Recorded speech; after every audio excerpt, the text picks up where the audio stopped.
Hello and welcome to yet another video. This is the 9th episode of the story, and a chance meeting leads Naruto Uzumaki to learn Genjutsu. Sure, he lacks talent, but once Naruto sets his mind to something, he will never give up until he completes it, and Naruto will not stop until he is a master of Genjutsu. Please like and subscribe to show your support. Now let's begin. As soon as Zokusei finished conversing, Naruto positioned his hands and began to move in circles around the man, who was a clone of him that mimics his mannerisms. Naruto's actions would result in the formation of a clone for each one they took. Soon enough, Zokusei was encircled, enveloped within a gray and orange circle. The staff's confident smile remained unaltered and he maintained a defensive posture, waiting for Naruto to launch an attack. He didn't hold back as Naruto broke formation and charged, kunai in hand. Zokusei held his ground and hit Naruto's staff with a swift jab, knocking the staff outward before striking him in the sternum. He crushed thousands upon thousands of cherry petals, obstructing Zokusei's ability to see. The clone of Naruto was not afraid to enter and cut Zokusei's kidneys, but it did so soon as Zokia crushed his own foot and hurled staff into the skeletal body, breaking it with a brutal crunch. After Naruto's clone puffed up in the air, Zokusei's facial expression transformed into a smile. "You're not a mere hype person, are you?" Naruto's eye had a clicking sound in its right eye. The force of Zokusei's staff strikes was so strong that bone fractures were easily inflicted, and he managed to defend himself against the assault while suffering from debilitating Genjutsu. At that point, Zokusei's chakra flow stopped completely and then restarted, flushing out the Naruto infrastructure-infused chakra in his chakra network. Two additional clones launched attacks, but when Zokusei managed to escape and set them down, they were replaced by smoke that spread like a cloud, rather than shattering as mirrors. After breaking the illusion, Zokusei launched an attack like a predator who had caught his prey and slammed his palms on the ground after finishing combining two hand seals, impaling all of Naruto's clones with earthen spikes that erupted from beneath. Naruto himself didn't bother staying put, which created some distance between him and Zokusei. While switching on his radio headset, he declared, "I'm stuck with Code 8. Naruto was uncertain about his ability to defeat Zokusei, so he used the opportunity to inform his teammates of his situation and slow them down until Igeo or his other teammates could arrive, then deal with any potential damage. Zokusei inquired if he was calling for reinforcements, then showed up in front of him and pointed his staff towards Naruto's head. He smashed the air as Naruto lunged and plunged to his right, landing in a crouching position at the closest clearing. He stooped to his feet and let go of any tension with his hands. "Don't bother," according to the speaker. "Your friend's hands are full. She won't aid you in beating me." Zokusei swiftly paced his movements, unexpectedly taking Naruto by surprise and forcefully pushing his staff towards him. After rolling with the attack, he was almost hit by it, but then Zokusei planted his staff on the ground and used it to shoot himself up in the air before moving his feet towards Naruto's face. Once more, Naruto defended against the attack by using his forearms to block the impact of the blow and winced as his bones began to break. Chakra was used by him to stick to the ground and concentrate. 3 clones were created and directed towards Zokusei one at a time. The first clone was hit in the side by Zokusei's swinging of his staff, but the second reacted swiftly by leaping off and hitting it head-on with one hand. Once again, he relied on a two-handed staff grip and hit the third clone from above. The clone held onto it with one hand, locking its gaze in place as its mouth closed and gave a mean expression. The staff of the individual began to consume itself, and a red chakra caused his skin to turn black upon contact. To dispel the illusion, Zokusei bit his tongue, but the real Naruto managed to maneuver around him and aim for his heart as he approached the ground. Zokusei retaliated by punching Naruto fiercely, causing the Genjutsu expert to fly towards a nearby tent. Upon landing, he proceeded to smash the tent with his body, coughing out blood and complaining of grumbling. His body was in distress, with pains running down his face and other parts of it. With his superior skills in taijutsu, B-staff, and genjutsu, Zokusei was stronger, faster, more experienced than him. Orochimaru was the last time Zokusei fought someone like him. He was aware that he had a chance to hold out during the fight, rather than being vulnerable to someone who could kill him easily. Zokusei responded by saying, "You slashed me," shortly after confronting him. Prior to the incident, Naruto had surfaced and jumped as high as he could before landing as far away from Zokusei. The staff wielder was able to locate him almost immediately, which wasn't enough. "You were able to cause me to hemorrhage." A pair of hand seals were performed by him, and he gave a slight giggle. A gray-toned earth chakra began to gather on his skin, and it spread throughout his body.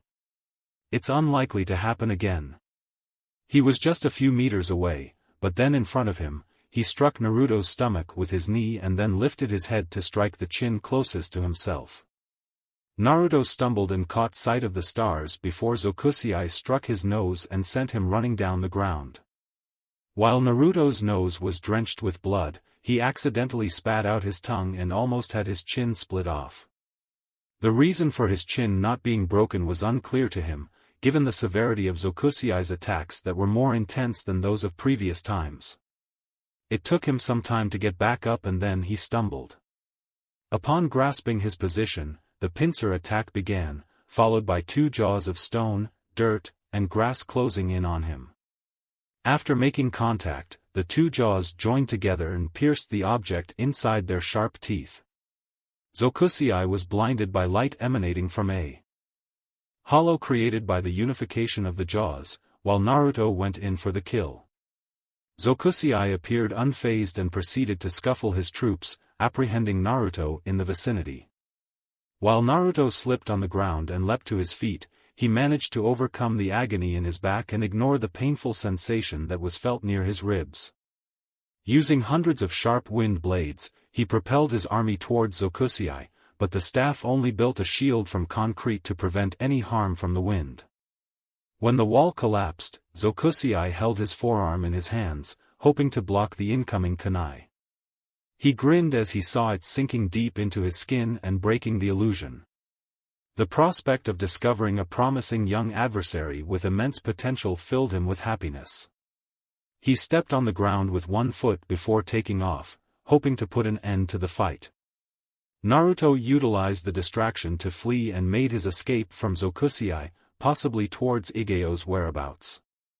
The lack of sound from the fighting had reduced Igeo's ability to come to terms with his previous experience.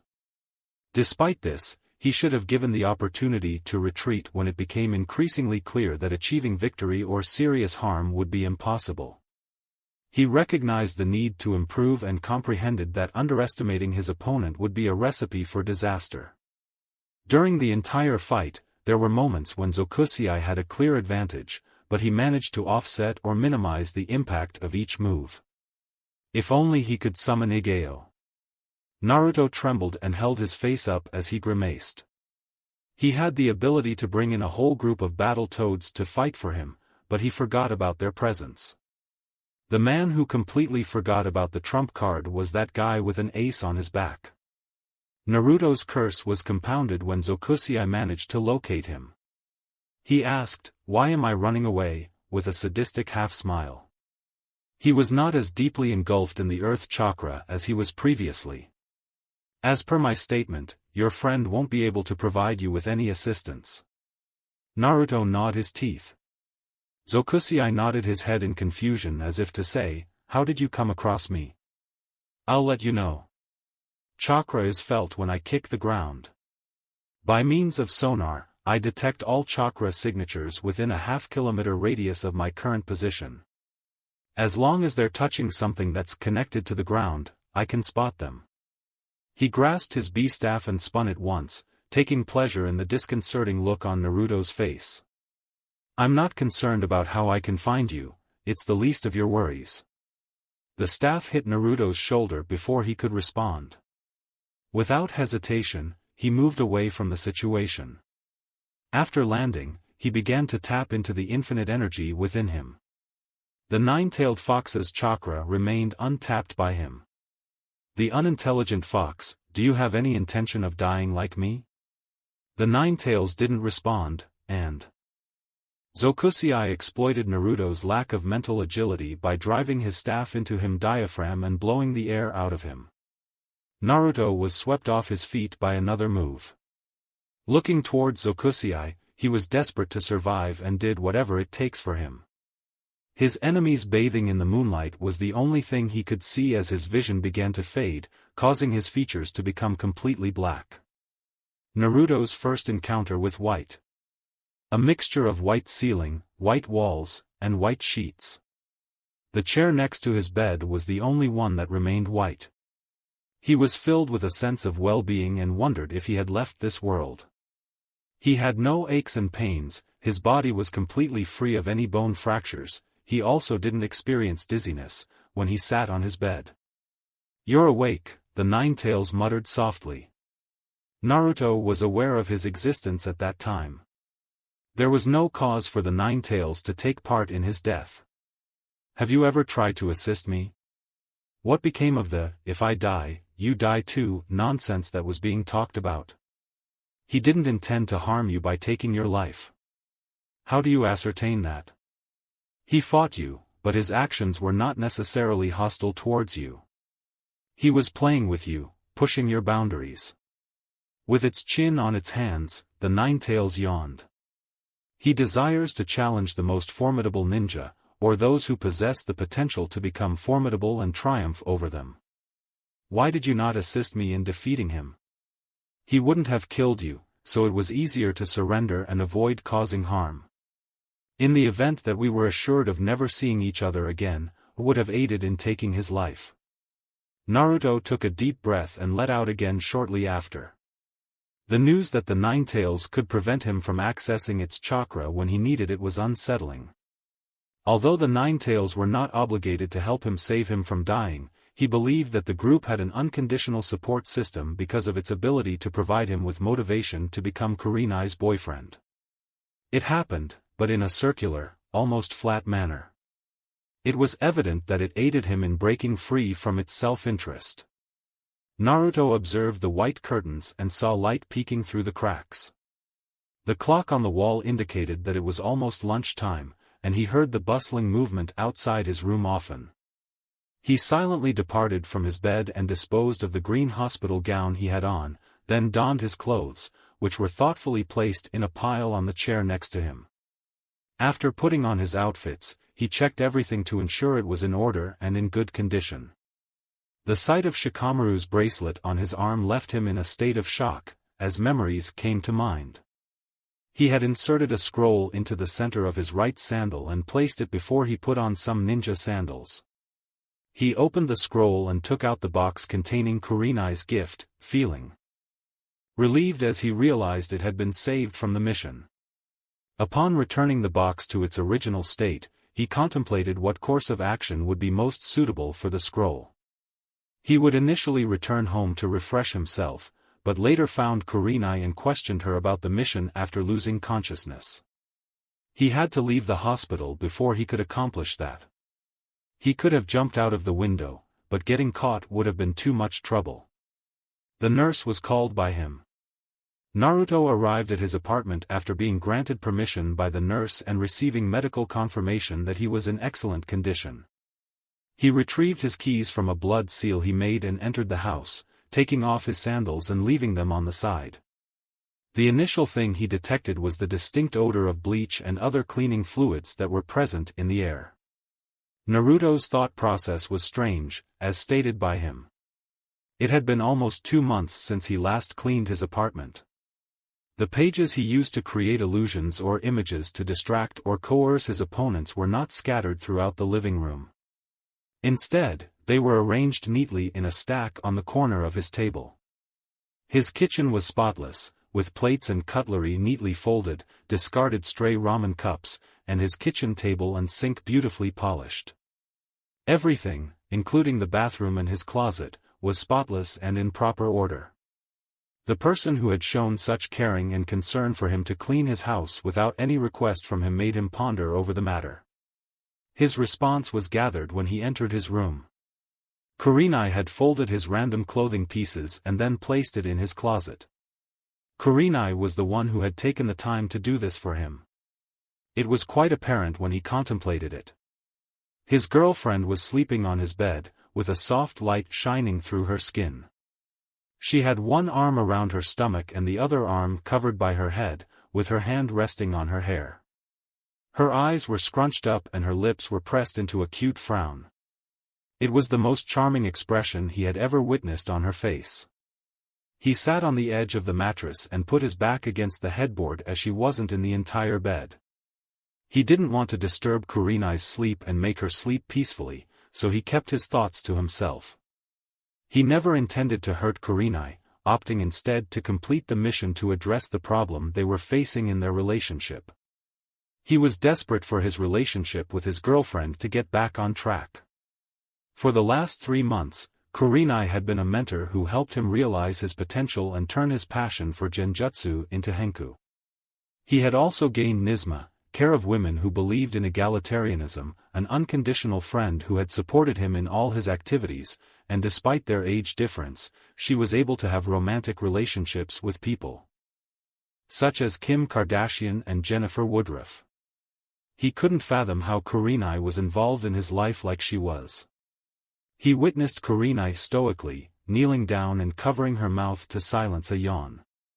Subsequently, she gazed in and Naruto was almost taken aback by the intensity of her search for him, approaching like an unguarded predator. Naruto had one hand thrown towards the wall, while the other was placed on the bed beside him. Naruto expressed a feeling of fear towards Kurenai, describing her fiery demeanor, as well as her icy eyes and rigid body. He was unaware of Kurenai's intentions until she lowered him down, kissing her lips. Kurenai's intense kissing intensity became more conspicuous, causing him to move his arms towards the back of the character to intensify the kiss. Inadvertently, Kurenai grabbed his arms by the elbows and pressed them against the headboard instead of doing what he wanted. During the following moments, Naruto was consumed by intoxication as Kurenai's aroma, her soft touch, and the scent of his tongue drifted around his mouth. Upon witnessing Kurenai's toe-curling sensation during their kiss, his eyes widened and he took in a shuddering breath. He gazed around and then closed his eyes upon Kurenai's figure, observing her ear against his chest and feeling his heart rate. He looked at Kurenai. She had a more gentle expression, but her frown was still visible. She had a mussed hair, which was noticeable in certain areas. "I ask that you make a commitment to not waste your life forever." Did Kurenai's unusual behavior from the previous day lead to him kissing him on the lips for the first time? "I didn't do it, so what would you say?" Kurenai muttered, her voice becoming desperate. Naruto recollected her reaction to the passing of her friend, the agony she endured and the magnitude of the harm caused. He had no intention of hurting her in that manner. He had no intention of dying in the near future. "I give my word of thanks." Kurenai's smile was the most gratifying one he had ever seen, and it helped to eliminate the stress lines that had been left on her face. "I am grateful for your help, which is why I say, thank you." Naruto's heartbeat was audible to her, as she laid her head on his chest and closed her eyes. During an emergency, Naruto passed through Kurenai's hair and was about to release his hand in case he annoyed his girlfriend, but the sound of approval from her stopped him. His desire was to straighten her hair and he found it lovely, with a sense of texture and softness. He was unaware of the time lapse, but he had faith in the timing of all his endeavors.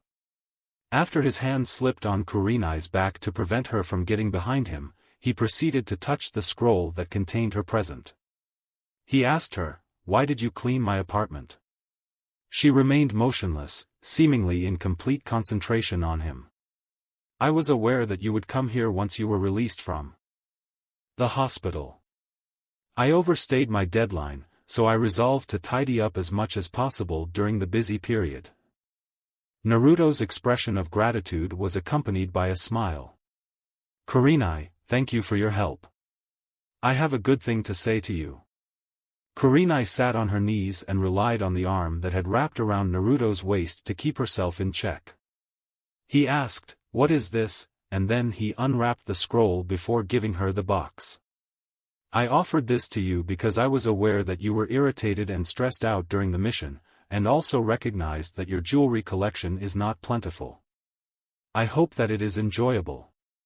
Kurenai removed the bracelet and examined it.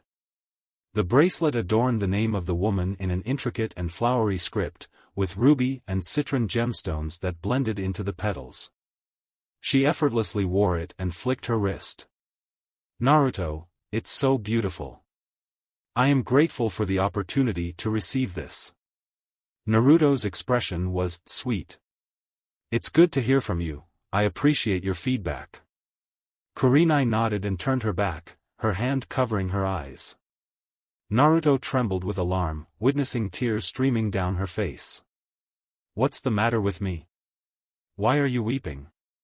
She blinked and tried to breathe, but then gave a hiccup. Naruto was present with her without any knowledge of the cause of her death and attempted to console her by rubbing her back. Kurenai eventually ceased crying and wiped her face. Naruto aided in taking off an unsteady tear from Kurenai's cheek by inserting his thumb. Kurenai asked, "Can you forgive me, for the way I treated you?"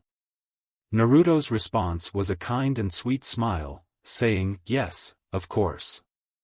"Nevertheless, why did you start to cry?" she asked, with tears still streaming down her eyes and bloodshot eyes. "I was displeased by the Yujito woman's kissing behavior, but instead of acting like an adult and moving on, I took out all the stress and irritation from my situation. It was just a goodbye kiss, didn't it?" Kurenai quipped. "I'm not convinced that I will do it." Naruto's expression was uncertain as he tried to explain Kurenai's anger on an issue that should have been resolved. Kurenai inhaled deeply and smeared her eyes as she asked, "What the hell is this for?" Females tend to be picky about their partners, which can result in them becoming enraged and aggressive. If their man is upset due to being kissed by someone without their knowledge, they expect him to solve the issue.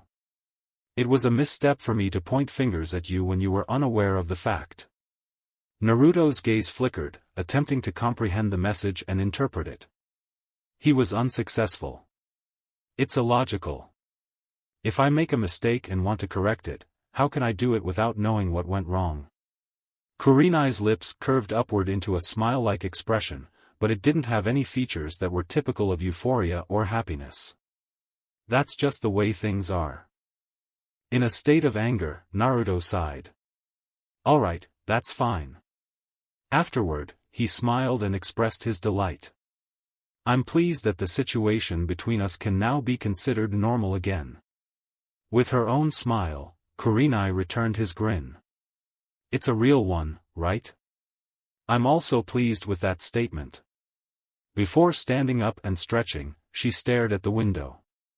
"Would you like to have lunch? I'm sure you haven't had a meal in weeks." Naruto's vertical movement was also observed when he stood up. "You're correct, my friend. How many days did you remain unconscious for?" She pressed her lips tightly. "Let's get things figured out for the moment." There was a period of tranquility during lunch when it became apparent. Kurenai insisted that they maintain the charade of not being together, so she left first and went to the restaurant they had chosen earlier. She then met with him after he arrived, moving from one direction to another.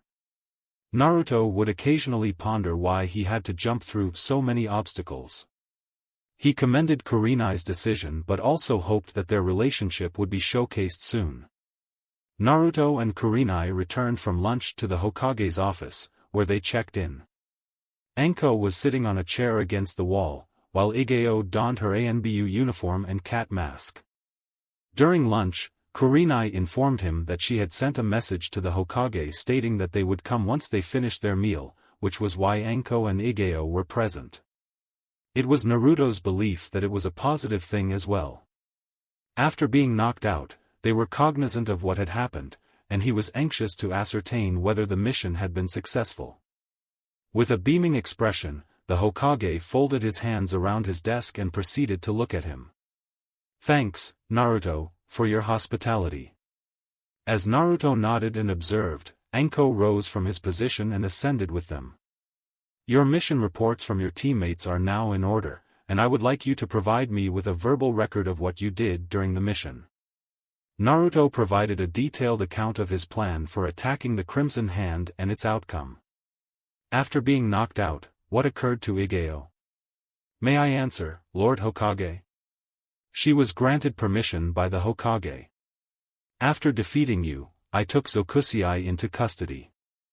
My arrival time was delayed due to his plan to break up with me, leaving me to deal with a larger group of Crimson Hands bandits than we had anticipated. I had thought about chasing him after he fled, but your survival was important to me, so I decided to start with the healing part first and then move on to the next step in the process." Naruto nodded as he spoke. Igeo displayed an unusual attitude when she detailed strategies or reported her actions, according to his observation. Would Kakashi exhibit similar behaviors if he were to join ANBU? He didn't, but despite his lack of enthusiasm and physical presence. "I appreciate you taking the time to do that. It's a fact that I'm pleased to hear that you made a swift recovery," she declared. The Hokage appeared to be smiling as well. "In addition, with the conclusion of the Crimson Hand and the leader's head being delivered, you have formally accomplished your task. Your teammates have all commended you for your performance on the mission." Assuming you're not mistaken, Anko gave Naruto a friendly nod and asked him. The praise she had given him was half-assed or the gruesome type. It came as a surprise to her that he had performed so well. The Hokage responded with a "yes" tone. "I'll give you the shortcut to make a statement. You have been promoted to the rank of Chunin, Naruto Uzumaki, because you demonstrated your competence as a squad leader and fulfilled the Lord of the Land of Fire's recommendation by performing well in the Shinjin exams and successfully invaded the village. Gracias." Naruto smuggled and put on the green Chunin flak jacket he was given by the Hokage, retrieving a scroll that contained important identification documents and information related to his promotion. Lord Hokage expressed gratitude with a genuine smile, exclaiming, "I'm so glad you joined us. You have earned it. It's important to keep in mind that your responsibilities have also increased, regardless of the increase in privileges. Don't forget to contribute greatly to the village hidden in the leaves." He was filled with pride as a result of his accomplishments. The first member of the graduating Team 7 to receive a promotion was him, and he did so before other janitors in his graduating class and beyond. He had achieved one of his goals by claiming the vest and was now on his way to becoming the strongest ninja in the village, demonstrating the power of Genjutsu. He was aware that more successes like these were probable as long as he put in the effort to work hard and not let his laurels be taken too seriously, or trusting the nine-tailed fox's strength to succeed. Being the latest member of Hidden Leaf Village was a great achievement, especially considering that I was the dead last person from the academy only 4 months ago. After feeling exhilarated from his promotion, Naruto took the time to ask the Hokage some questions about his new rank, mission pay, and bingo book ranking. Unlike most of the other ninjas in the book, he didn't have a bounty to offer, and the person who placed him in this novel tried to make an acquaintance with him or at least not be friendly. Despite being the most intelligent person in history, the Hokage was too busy to comprehend Raikage's peculiar behavior, so he inquired about it from the sharp-trained ninja. Along with bonuses and popular ninjas, the bingo book also listed potential perils. Being ranked as the top ninja in the world was an indication that his rank would be recognized by other players, and you could achieve your ranking by performing enough missions on the bingo book to make it official. The Raikage's refusal to give him a bounty was an indication that he didn't want him assassinated, which further hindered other bounty hunters from making the rounds. Theoretically speaking, at least. An A-rank rogue ninja named Zokusei, who was originally from the Hidden Stone Village, had isolated him in an effort to defeat him, and then left him alive. "Thanks for giving me your answer," he added, after the Hokage had finished explaining. "Are you seeking further information from me, he asked the Hokage. He pondered the matter of his family for a moment. He shook his head nonetheless. Na is the term used. He would inquire of the Hokage when they were alone. With a smile on his face, the Hokage applauded. Afterward, you can depart from the location. Naruto nodded and turned to leave the Hokage's office, ready to depart with his friends. Igeo stopped him by placing a hand on his shoulder before he could do it. I want to extend my utmost congratulations. You have earned the right to be promoted, she declared. Under her mask, he could see that she was smiling. It's likely that she was, given the lightness of her tone. Naruto's teeth were bright white as he smiled. Thanks to all of you. Igeo nodded in agreement. We had a wonderful time working alongside you, thank goodness. It's my desire to do it again, at least in the future. She vanished suddenly without a trace. Naruto glanced at Kurenai, noticing her eyebrows furrowed and her gaze fixed on the floor. Holding her chin up, she locked eyes with him. I had the intention of conversing with Lord Hokage, but I couldn't resist. A crucial aspect to consider. I'll see you later. Naruto's expression was slightly disconcerting as he smiled. He had been eagerly anticipating the chance to hang out with Kurenai, but it didn't make him happy. Alright, I'll see you later. Her lips lifted to reveal a smile on her lips. Hi there, a special thanks to you. It's an honor to have you in my midst. Naruto's expression was sweet. I'm grateful for the support you have provided, as I couldn't do this without you. Kurenai's expression grew more conspicuous as she gave him a firm kiss. Naruto inquired about the rationale behind that, but had to assume Kurenai had a motive. He departed from the office, seeing Anko walking through the hallway as soon as he arrived. Did the Hokage express their belief that Anko performed admirably during the mission? If he was correct, her actions would be presented in a new light. Despite giving him so much grief, she maintained that he was good. Was she truly honest in her words, or was the Hokage embellishing it? It's time to find out. He greeted her with, Anko, please calm down, and ran towards her. What's your request? She asked him after he followed her. What is the reason behind Anko's request to tell the Hokage that they have done a good job? Due to your actions. Despite the pressure, you managed to stay composed and collected by making a sound decision. As a first-time manager, you weren't bad on your feet. Despite receiving praise, Naruto was unable to smile. You're telling me that, Anko said, a small smile. Naruto's response to the question, why am I not doing it, was a grim one. It could have been a deception on my part. Anko's eyes erupted and lit up, widening slightly. She said, oh, I get it. To see what you were made of, I did all that. Naruto's expression was unexpected, as he shrugged and was surprised by the statement. Naruto didn't anticipate Anko's silent response, huh?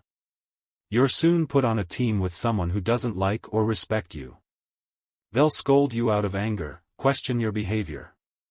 Are you able to do that? Anko replied with a wink. You've got it in your hands, she said. If you were unable to handle it, I would have reconsidered.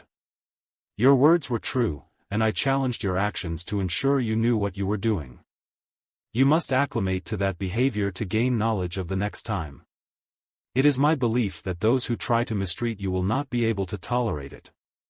Naruto instructed Anko to go through the exit before walking alongside him down the stairs. Why do you think they could assist me? Anko questioned, as if she was uncertain about her response. Can you remind me of Orochimaru? Naruto asked, his mind racing with emotion. Anko laughed and remarked, how could I forget, with a hollow tone, unlike his previous attempt. I was informed that you were able to overcome him and come out alive after fighting. It's possible that you possess the necessary qualities to become a formidable ninja. She breathed deeply and closed her eyes. Upon opening them, she noticed that her eyes were not bright and had lost their brightness. The topic of imparting skills to the next generation of ninjas is all about it. Keep in mind that the mention of Orochimaru brought back memories of the battle and Sasuke's death. Upon reaching the bottom of the staircase, he glanced around. Their conversation wasn't spied on by anyone nearby. Did you know that Orochimaru had cursed Sasuke? He just wanted to say something, but Kurenai taught him tact and subtlety. She advised him to approach the situation before it happened, rather than running around like a bull when given the chance. She widened her gaze. Yeah. As an omniscient censor, how can I be?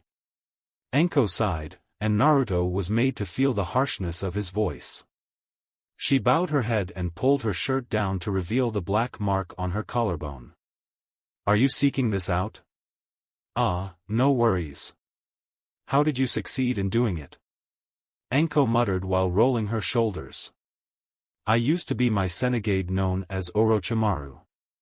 Naruto inquired, how serious is this? She replied with a flat voice, yup, to which she responded.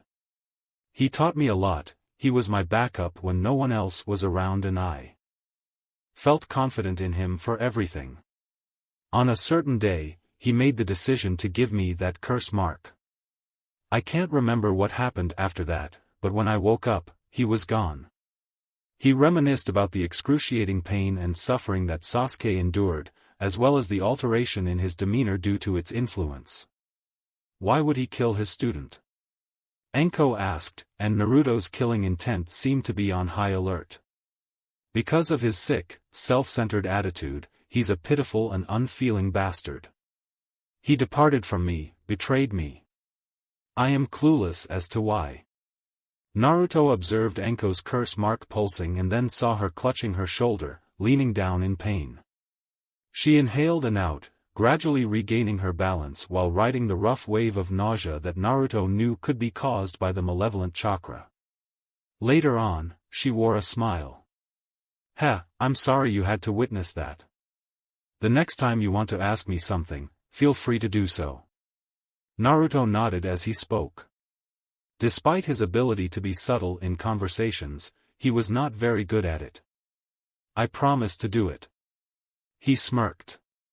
Thanks for the support you gave me, and my gratitude goes out to those who helped me. She shook her head in delight at him. Don't bring up the topic. Let me know if you're kind enough to let me go away and have a tea ceremony or something. Her grin faded away as she smiled without hesitation. Congratulating on your promotion. It's true, it is. Naruto's expression was one of pure happiness. Thanks, that's great. Look out for you in the area. She inserted her hands into the pockets of her trench coat, turned around, and left.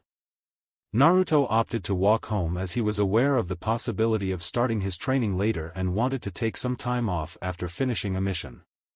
His thoughts were directed to his conversation with Enko, and how she had been challenging him during the mission. Despite the indications, he took her actions as they were and believed. One of Kakashi's sayings, look under the surface, stuck in his head. Keep your mind flexible, avoid passively listening to people and consider all options before making a decision or conclusion. He had just judged and dismissed someone on several occasions, only to have his expectations blown away. Orochimaru was known for her scum, but the individual involved in something more conventional than education and training before abandoning her with a poisonous mark. People with that made more detestable behavior than mere scum. During the formation of Team 7, Kakashi had stated that it was in fact true. Nevertheless, it caused him to reflect on Kakashi's actions after that. Kakashi had not imparted enough knowledge to him. It was his preference to have someone work on him and help him understand concepts or learn new techniques, while Kakashi had a slower, team-oriented approach to teaching. Consequently, he was dissatisfied and impatient, desperate to improve his health. Upon meeting Kurenai and developing a friendship with Shikamaru, he came to the realization that relying on Kakashi or Team 7 was unnecessary, leading him to sever his relationship with his former team. He had to confess that he suddenly went from wanting to befriend his teammates to becoming angry and violent. Despite having the perfect excuse, Kakashi never abandoned him. He was always available for guidance, stating that he appreciated Kurenai's teachings and accepting criticism whenever possible. He narrated stories about the fourth Hokage to him and was indirectly accountable for Jiraiya becoming his subordinate. He knew from the Genjutsu training that Kakashi could have been a better teacher, but both teachers were exceptional and would never betray him. Would Naruto have turned into a Chunin had Kakashi been more involved rather than being reserved? It's possible that he wouldn't have trained under Kurenai or become her friend, and more. Despite the possibility that one or two events may have caused his life to be different, he was content with the way his ninja career had turned out. Naruto's nap was interrupted by a loud knocking noise that disturbed his sleep. While running around, he got up and used his sensor to determine his visitor's identity. He checked his appearance in the bathroom before entering the house by taking off his Chunin vest and opening it, leaving him in his usual attire. With a grimace on her face, Yoshino Nara exclaimed, "Naruto." When Shikamaru was asked, "Where are you?" her voice always seemed to shiver down his spine. Despite the mounting tension, Naruto maintained a smile. "I was tasked with urgent duty and given a deadline to complete it." "You didn't have any prior knowledge of this, right?" He knew he could have told her, but L didn't feel like a duty to tell her. "I didn't think it was a problem," he said. Yoshino embraced her arms tightly. "Just like you couldn't remember to come to see us?" Naruto muttered, and he raised his hands in a soothing manner. "I had a lot of time on my hands to prepare for the test. Shikamaru was visited by me after the invasion had ended. He pointed at the bracelet on his wrist and gave me this. Why did you not show up right after the preliminary rounds? It's impossible to have been in training when you came here?" The message conveyed was that, "I didn't want to disrupt your celebration with Shikamaru, as I knew you were going to celebrate with them," which Naruto said only made Yoshino feel worse. "Don't finish that sentence. I'm not sure where you got this no-nonsense idea, but it's finished now." There was no room for debate, and the more he contemplated it, the worse his condition became. He was aware that he could have taken some time to visit them, but his only breaks during the training were for sleeping, eating, or going on dates with Kurenai. Every other moment was dedicated to training or purchasing equipment. "Sorry," he declared. Her scowl softened, as did the tension in her body. Naruto's heart raced. "I know you were anxious about me." "Are you present?" was the response, as she stated. She let go and raised her arms to her sides. "You go missing for a month, and then you reveal that you forgot to visit. What is the appropriate thought process for me?" "Sorry, I'm feeling a bit inconsolable," he said. "It's a fact that I am. Although I had intentions to forget, my busy schedule and other responsibilities made it difficult for me to remember. I don't want you to think that I'm bad or not a good friend, etc." With the expectation of not being rejected, Naruto waited for a response. There is still the possibility of losing a friend who had welcomed him into his home, prepared meals, and treated him with the same care as his own son did. The smile she shared with him caused those worries to vaporize into the wind, disappearing into nothingness.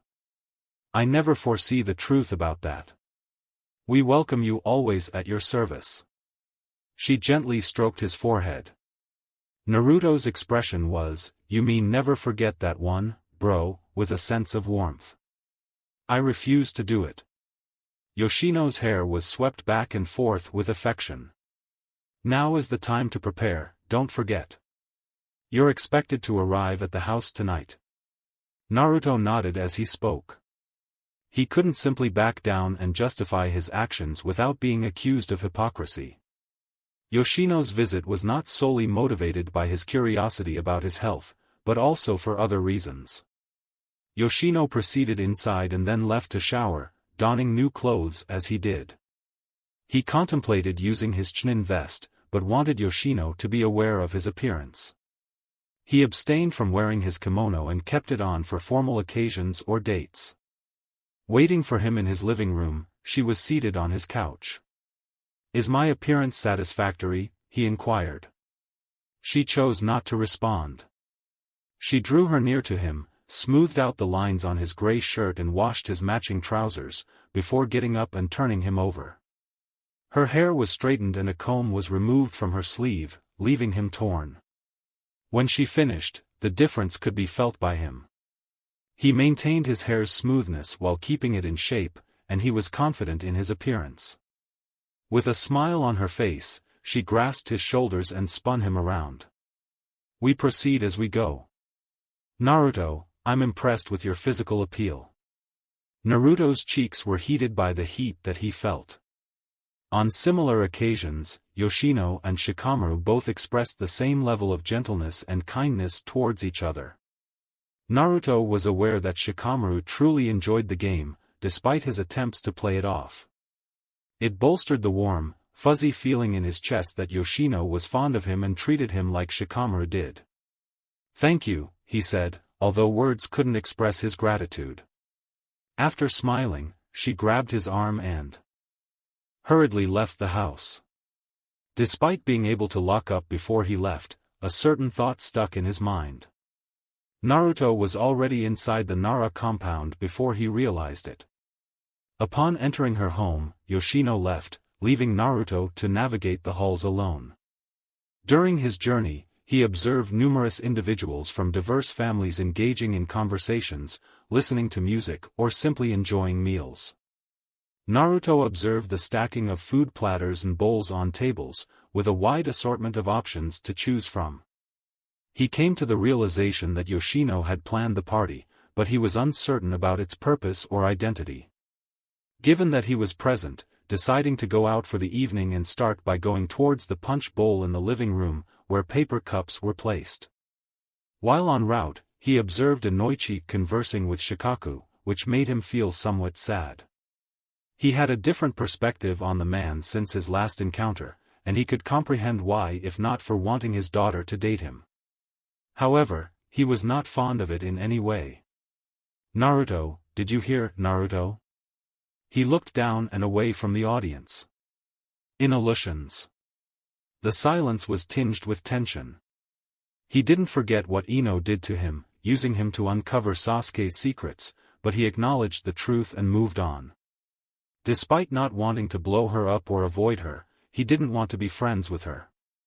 He noticed he was headed towards the punching area, and when pressed into Ino's eye, a contemplative expression took hold of her gaze as she looked away. The silence was uncomfortable, but the tension was so strong that a user of wind chakra would struggle to break free from it. "Ino, I heard Sakura was seeking you," Shikamaru said, gesturing into the room with his hands in his pockets. Naruto's eyes bridged with force, and Ino shuddered as if she was taken by a lightning jutsu. Oh," she replied, before taking the opportunity to exit. Naruto felt the need to express herself, but it didn't make a difference in the end. As the anxiety and nervousness subsided, Naruto smiled at his savior with a sense of relief. After giving a nod, Shikamaru's posture changed and he returned to his usual position. "Naruto's gratitude was expressed without any words," he said. Shikamaru questioned, "Are you okay? It's been a long time coming, but I haven't seen you in ages." Naruto's eyes lit up with a brighter hue. "I had to take on a responsibility that required action. I did not come back until today." Shikamaru chuckled. "That's the reason for it. The task of leading seems like a strenuous undertaking." It was, but it was also a lot of fun. Naruto poured punches into a cup that he had. After taking a sip, he proceeded. Shikamaru gave a shrug and asked, "What the heck are you?" before punching himself. Inadequate opportunities for progress.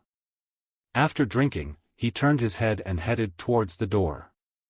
After receiving the message, Naruto and his companion decided to leave the room and go outside for some fresh air. However, he was surprised to see Shikamaru freezing in the cold afterward. He detected Yoshino's chakra right in front of them.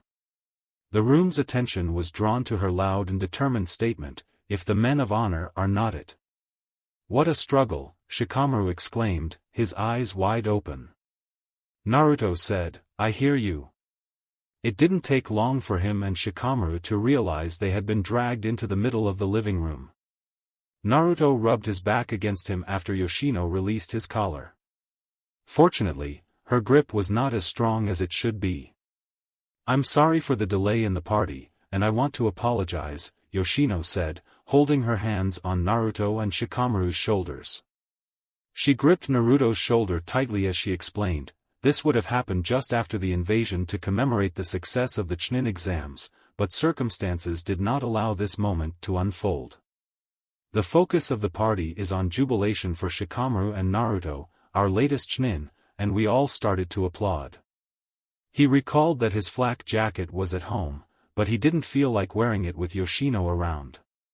She might have rushed him out to avoid the surprise by dressing up under his new jacket, knowing that he was a Chunin. What was the method she used to uncover it? He unfazed a well-known chakra and observed Kurenai standing alongside Asuma near the backyard entrance. After making eye contact, she waved at him discreetly and then retreated to her drink. Wearing the bracelet he gifted her perfectly, it looked like she was wearing a typical ninja outfit. Shikamaru pushed his shoulder against the wall. "You slipped in your sleep." He pointed at the cake that had been brought in. "Do you have a few for us?" "You're in the right place." Naruto's gaze flicked, he took some time to recover before reacting. "Afterwards, I shifted my focus to something else." He proceeded towards Kurenai and Asuma, with Shikamaru following behind. He was relieved that the focus wasn't on him, as being placed on the spot was a shameful act. Once they reached their Chunin-sensei, Asuma said, "Naruto." He exuded a smile. "I want to extend my utmost congratulations. You performed well in the exams." Naruto's expression was one of pure happiness. Shikamaru was thanked by Kurenai with a smile on his face. "Shikamaru, you were also good. Good luck getting promoted." Shikamaru's expression was one of pure happiness, complete with a smile. It was only after a few seconds that he spoke again. Asuma inquired, "Want to play shiki with Naruto?" "Naruto, do you enjoy your time with us?" "I gained knowledge from Shikamaru. I've not managed to defeat him yet, but it's only a matter of time." Asuma chuckled and shook his head. "I used to think that way too, but Shikamaru always comes out on top." Shikamaru's lip appeared to be raised with a slight grimace. "If you're interested in joining us, don't hesitate to give Naruto a shot. You can also compete against him. It's conceivable that you could triumph for the first time." Strangely enough, Asuma observed Kurenai with interest. "We were occupied, can you believe it?" What was the thought that sparked Naruto's interest? Kurenai waved her hand straight away. "Let's just have a good time, enjoy yourself. We'll be back later." Asuma's face lit up with a smile. "Good news. Let's arrange a private location to play shiki." Shikamaru led Asuma away while inserting his hands into his pockets. Naruto was relegated to the spot. He aimed to follow them, but the communication between Asuma and Kurenai caused alarm bells to sound. Kurenai held his wrist in his hands. What's on his mind? Naruto looking at his girlfriend, something going on. He is not the one who has it, unlike others. He verified that they were not being monitored before he began. Kurenai asked, shaking her head in reassurance. No, there isn't. He's been a long-time friend, but nothing more. Ultimately, I'm with you, and you are my treasured student. She shook her head in delight at him. Something was weighing heavily on him, but he disregarded those thoughts. There was no cause for Kurenai to deceive him. All right, I say. She leaned in closely and held her breath against his ear. Maybe tomorrow we can spend the rest of the day doing what we want, Naruto nodded. Her lips were lustrous and she had a smile on them. Excellent. Engage in a pleasurable activity. She departed, leaving him to be alone. Naruto took a deep breath and proceeded towards the other direction, using his sensor to follow Asuma and Shikamaru, but was hit by an ambush before he could make contact with them. Sakura posed the question, "Can you identify me as Naruto?" She stood alone, with no one else in sight. While they were outside, Naruto knew a shortcut to Shikamaru's room that required him to leave his house. The sun was shining brightly and the clouds were basking in orange sunlight. In a state of frustration, Naruto sighed. Shikamaru was aware of his ability to locate him without hesitation. Sakura chuckled and asked, "What's your goal?" A few months ago, he would have been filled with wonder and immense admiration. She was beautiful and he loved her. She was now in harm's way with him. "I just wanted to congratulate you," she said. "You did pretty well." He conveyed his appreciation by saying, "Thank you." "What's your last word?" Sakura brushed her hair, but still managed to flaunt a slight frown. "It's not a question of course.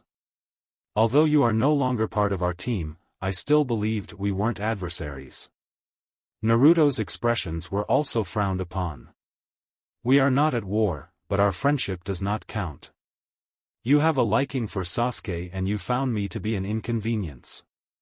"I apologized," Sakura said, extending her arms. "I was completely unaware of the details, and my focus was on befriending Sasuke, which made me lose interest in you. Your annoying, stupid, and stubborn behavior didn't help matters." "Yeah, please." Her laughter was short and sweet, as if in the momentary.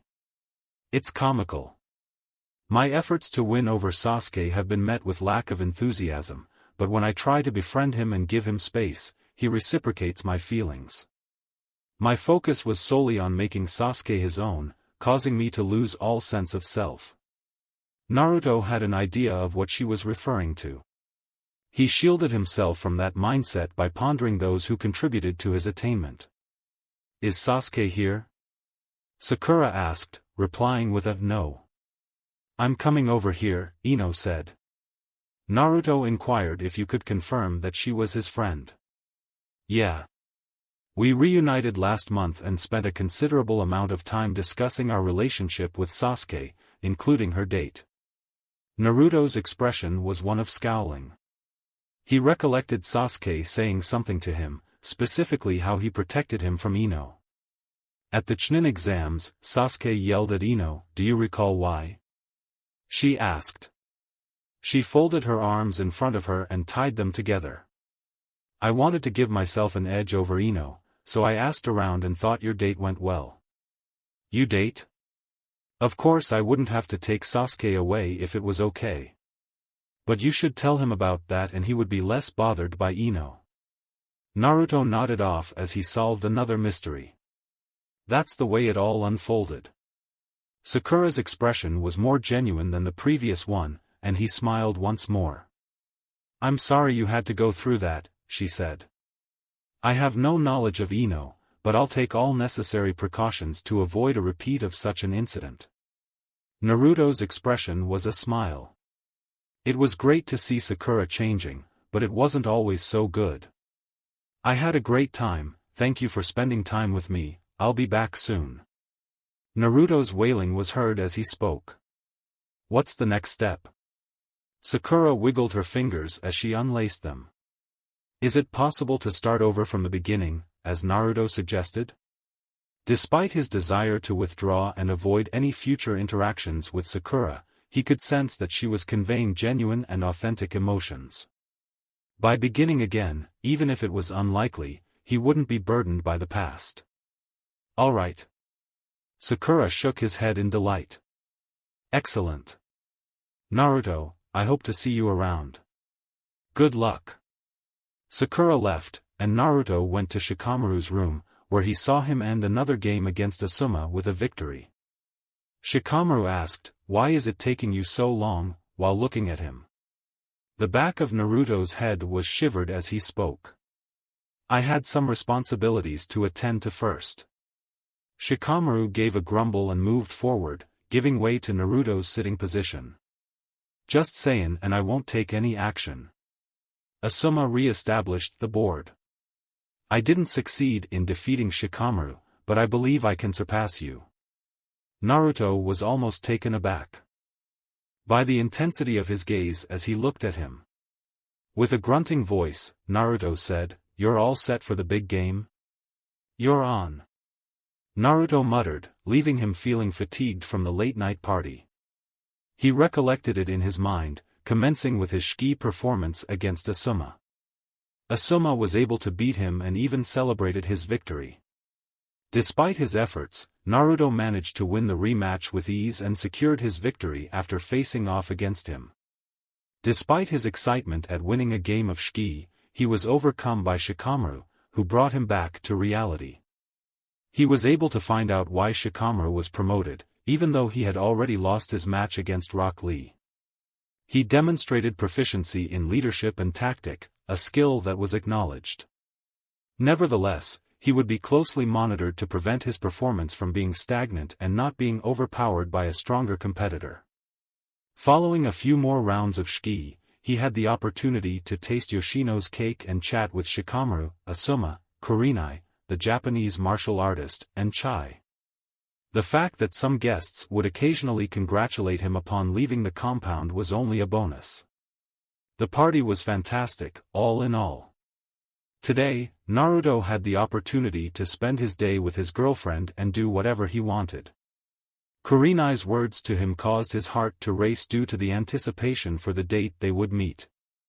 With a quick eye, he exited his bed and ran to the washroom, cleaning himself up in record time.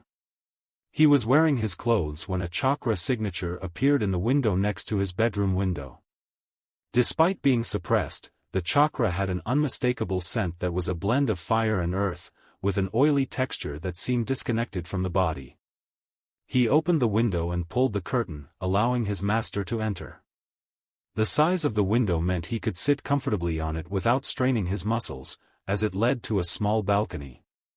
Jiraiya greeted Naruto with a quick smile. "You're awake, huh? Good. Pervy Sage, what motivated you to come here?"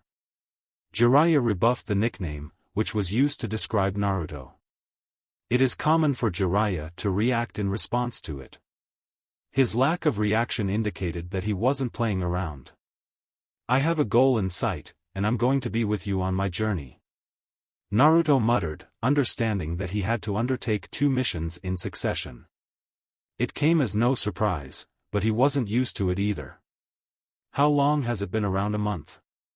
The outcome of the mission is dependent on how well it progresses." With a frown, Naruto's face tightened and his eyebrows scrunched up, the character said. "A month-long absence from home is expected. Kurenai is only a month away." The mission was not unattainable for him as Jiraiya was his overseer and tasked with taking care of him. Jiraiya's busy schedule meant that he couldn't delay his departure from the village for more than a month, making it impossible to see him again. He couldn't use the excuse of spending time with his friends and girlfriend as he had other options upon returning from his mission. "Fine," he declared, despite his dissatisfaction with being suddenly targeted by something that seemed out of nowhere. The sound of Jiraiya's laughter was enough to make Naruto clench his teeth in frustration. "Did I sag up on a hot date?" Naruto inquired, his face glowing red. "It's not your concern here." Jiraiya's smile had taken on a playful tone, but he still maintained his defensive posture by raising his hands. "My belief is that Kurenai will be able to empathize with the situation. This has been a long-standing practice for her." Naruto exulted. Jiraiya's knowledge of his relationship with Kurenai was unexpected, as he was taken aback by the revelation. He claimed that he had learned from Naruto's gaze on Kurenai that she was not bothered by his constant looks and even returned them when Jiraiya didn't pay attention. It appeared that he didn't find it problematic either. "The only thing that matters is if you can make things work with her," he had stated. He admitted to being reluctant to reveal his romantic feelings to anyone, but was relieved to have the opportunity to seek relationship counseling from Jiraiya. Naruto said, "Okay, I see." Jiraiya threw his hands out. "Don't worry, there's no need to fret." He smiled once more, this time with a gentler tone than the previous one. "We'll be taking things slowly, giving you some time to unwind and relax. It's possible to schedule a few training sessions accordingly." Naruto's face lit up with happiness when he heard the word training. "Do you have any plans to teach me a new jutsu?" Jiraiya asked, laughing after hearing Naruto's frown. Naruto shook his head in an instant. He had the ability to develop his Genjutsu, work on mastering his individual elements, and even incorporate summoning toads into his fighting style. "When do we plan to leave?" Jiraiya proceeded towards the balcony, preparing to depart. Prior to that, he looked over his shoulder. "I would like to say a farewell to Kurenai, so please bear in mind my absence." After a while, he was no longer present. Naruto's window was shut down. He then put on his Chunin vest and packed some more clothing, a backpack, and other items for his trip to Kurenai's flat. While traveling there, he created a replica and had it travel to the Nara compound to inform Yoshino and Shikaku of his location. He wished to avoid bothering them about him. He arrived at Kurenai's abode without delay and proceeded to strike, just before commencing a genjutsu in the vicinity. He wasn't accompanied by anyone to listen in, but it was worth doing something extra to keep the intimacy of his relationship under wraps. It's possible that they wouldn't be as empathetic as Jiraiya was. While waiting, he made contact with his sensor and felt the ebbing and flow of her chakra signature. He didn't make an effort to observe what she was doing, unlike when he first visited her apartment. There was a strong sense of her grief and melancholy that made him feel like he was in control of those feelings.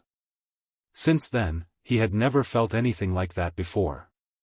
He didn't bother to use his sensor in that manner. Knowing the location of people within a 150-meter radius was one thing, but knowing their emotions at that time was another.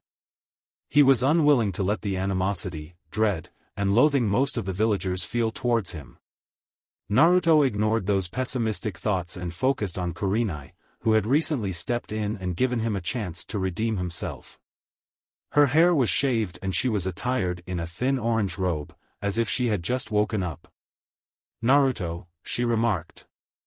"It's nice to see you up and early today.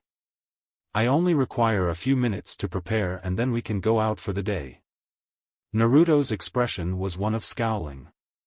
"In regards to that matter, Master Jiraiya has a mission to fulfill, and I must depart from there presently." Kurenai showed a frown, but didn't immediately respond. Naruto was taken aback when Kurenai's lips were not always covered in lipstick, and he was glad to see that they were still plump for the occasion. "How much time will you be absent?" she inquired. "In 1 month's time, there will be a significant increase in my income. After a month has come and gone." She let go and sighed. "When did you first become aware of this?" "Are you contented to have done so?" she quipped, expressing her frustration. "Sorry," Naruto said to his listeners. "I didn't want this to happen, and if I did," Kurenai said, holding his finger up against his lips. "It's fine. This is a good opportunity to gain experience as you must get used to the concept of not being idle in between missions." Her voice became more assertive, resembling that of a sensual individual rather than merely like her girlfriend. "You shouldn't get too involved just yet. It's crucial to get some sleep, or else you'll exhaust yourself.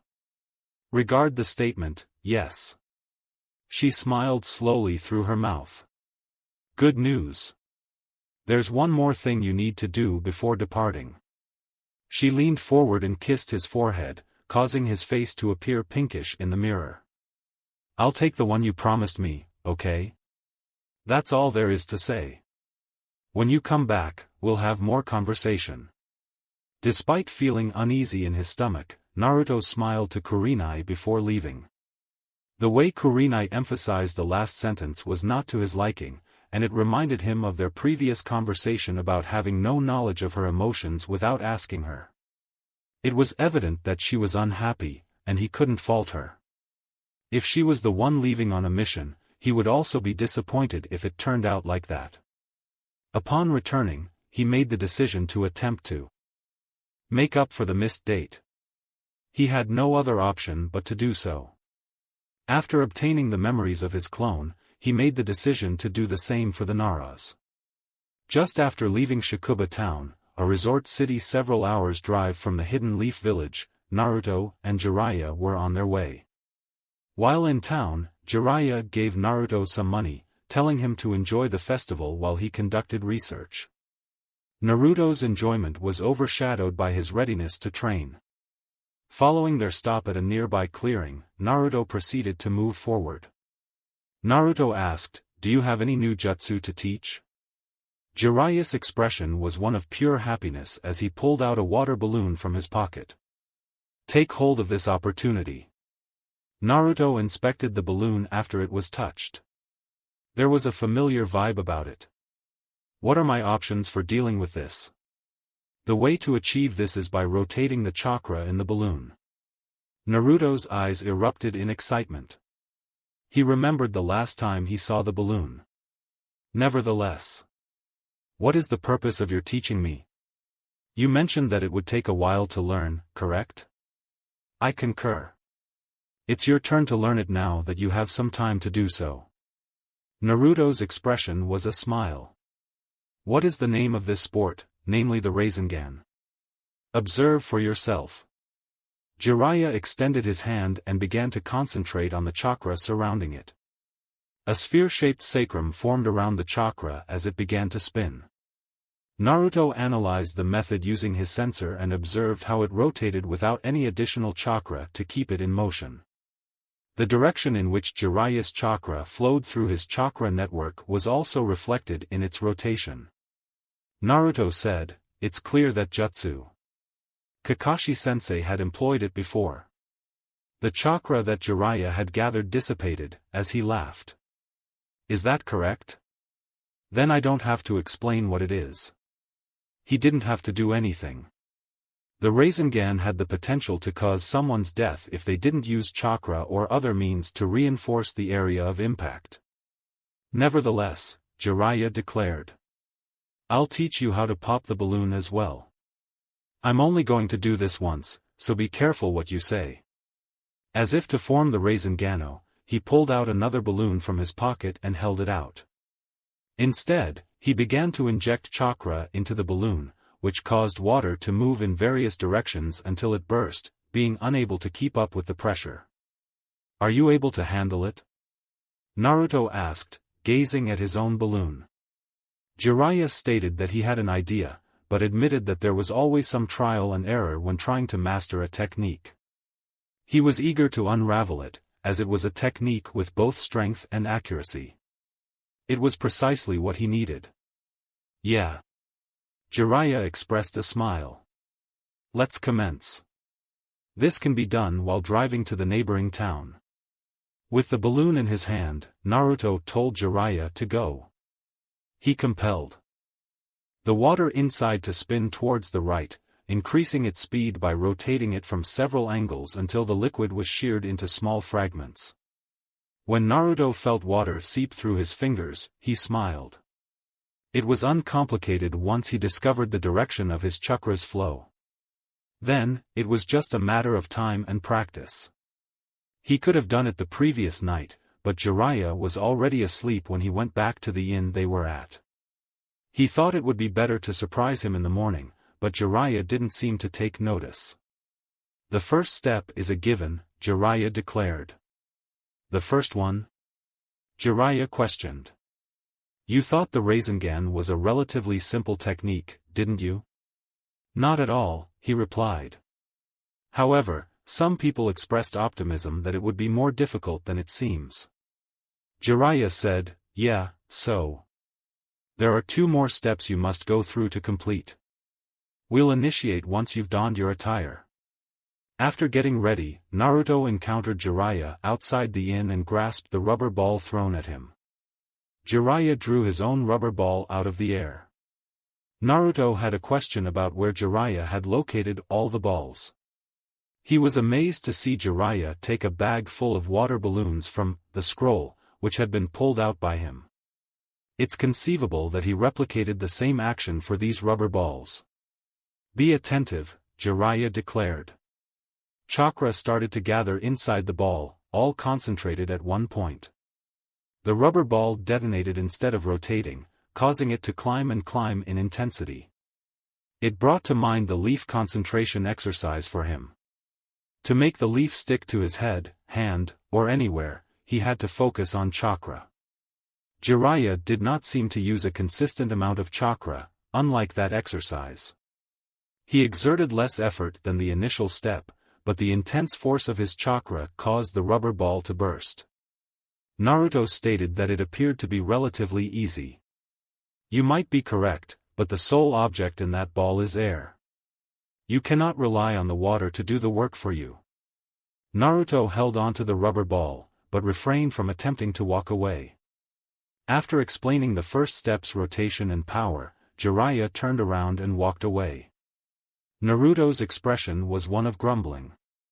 It was likely that Jiraiya would be doing his usual thing, so he couldn't just bother him.